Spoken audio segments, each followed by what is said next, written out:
In this video, we are going to see how you can use Bitquery's Ripple Balance API to get historical balance of an address on Ripple blockchain. All the API links will be in the description along with Bitquery Telegram channel link. You will need to sign up first on id.bitquery.io as a developer to get free 10,000 points to run and test the APIs there. Make sure this is API V1 here because right now Ripple data is only available in V1. Let's start with the API to get historical balance of an address on Ripple blockchain. Select Ripple here in the query builder and then select the network as Ripple.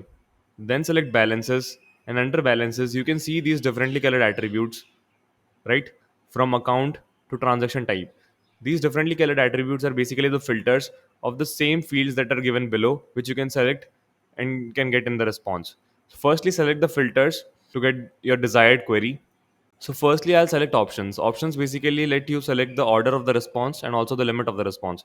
So I'll select the order of the response as descending order according to the two fields, which is block and transaction index. So these fields are basically in the fields which we have selected below. I'll select them in the future in few minutes. Now select the limit as 10 and offset as 0.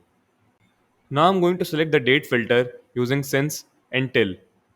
I have selected these dates, but you can select any other date too. And our final filter will specify the account for which you need to get the balance. Set account is I'm getting balance for this address. So I've selected this account address. But you can select any other address too. So our filters are basically done, and now I'm going to select the fields I need info about. Select transaction, and under that select hash, index, sender, and type. Select timestamp, and under that select time. Select previous balance. Select operation. Select issuer, and under that select address and annotation. Select date, and under that select the whole date. Select currency, and under that select address, decimals, name, symbol, token ID, and token type. Select block, and then select balance. Select account, and under that select account address and annotation. Now our GraphQL API is basically done. Let's run this query and see the response. You can see the response, right? So that's how you get historical balance of an address using BitQuery's Ripple API.